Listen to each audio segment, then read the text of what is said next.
Hello, నేను వి లక్ష్మినండి. ఈరోజు seasonal వారీగా వచ్చే తాటి పండుతో తాటి రొట్టి తయారు చేసే విధానం గురించి మీకు చెప్తున్నాను. చాలా ఈజీగా చెప్తాను, అలాగే చూసి మీరు కూడా ట్రై చేయండి. ఈ తాటికాయలు తెచ్చుకొని శుభ్రంగా కడిగి పీచు అలాగే ముచ్చిగా కూడా తీసేసి పేస్ట్ తీసుకోవాలి.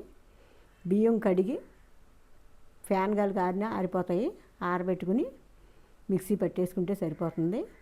మరీ మెత్తగా కాకుండా కొంచెం సన్న రవ్వలాగా పట్టుకుంటే సరిపోతుంది. దాంట్లో మనం కావాలంటే బెల్లం వేసుకోవచ్చు. ఆ బెల్లం కూడా ముక్కలుగా చేసి మిక్సీ పట్టి కలుపుకోవాలి, లేకపోతే బెల్లం ముక్కలు కరగవు. నేనైతే బెల్లం వేసుకోవట్లేదు, మీకు తీపి కావాలనుకుంటే వేసుకోవచ్చు. ఈ పీచు అంతా తీసేసుకుని ఈ పేస్ట్లోని ఈ బియ్యం 2 గ్లాసులు బియ్యానికి 2 గ్లాసుల పైన ఎక్కువ ఉన్న పేస్ట్ పర్వాలేదు వేసుకుని కలుపుకుని వేలుతో ఇలా గుండ్రంగా తిప్పితే దాంట్లో ఉన్న పీచు ఎక్కడన్నా ఉంటే కూడా ఆ పీచు మనకు మొత్తం వచ్చేస్తుంది.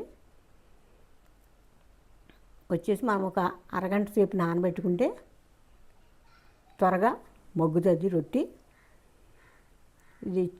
ఇది చాలా హెల్త్కి మంచిది. మీరు కూడా ఒకసారి వేసుకుని చూడండి. కళాయి పెట్టి వేడెక్కిన తర్వాత ఆయిల్ వేసుకుని ఈ రొట్టి కొంచెం మందంగానే వేసుకుంటే బాగుంటుంది. వేడెక్కిన తర్వాత రొట్టి కొంచెం ఒక 5 నిమిషాల తర్వాత మనం సిమ్లో పెట్టుకోవాలి. సిమ్లో పెట్టుకుంటే చక్కగా మగ్గిపోతుంది రొట్టి. కింద మనం దోరగా వేగిన తర్వాత కలర్ వస్తుంది. కలర్ వచ్చి చూసుకుని ఆ రొట్టిని మనం అట్లతోటి కింద నుంచి తీసుకుంటాం. ఎరగకుండా రొట్టిని తిరగేసుకోవాలి.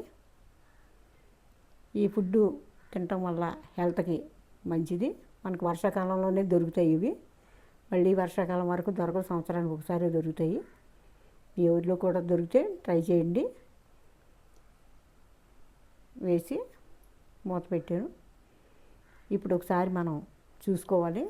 చూసి కాలితే కనుక కలర్ తెలుస్తుంది కాబట్టి తిరగేసుకుని మళ్ళా మనం ఒక పావు గంట సేపు పైన ఉడుకుతుందండి. ఇది ఉడికిన తర్వాత ముక్కలు చేసుకుని సర్వ్ చేసుకోవటమే.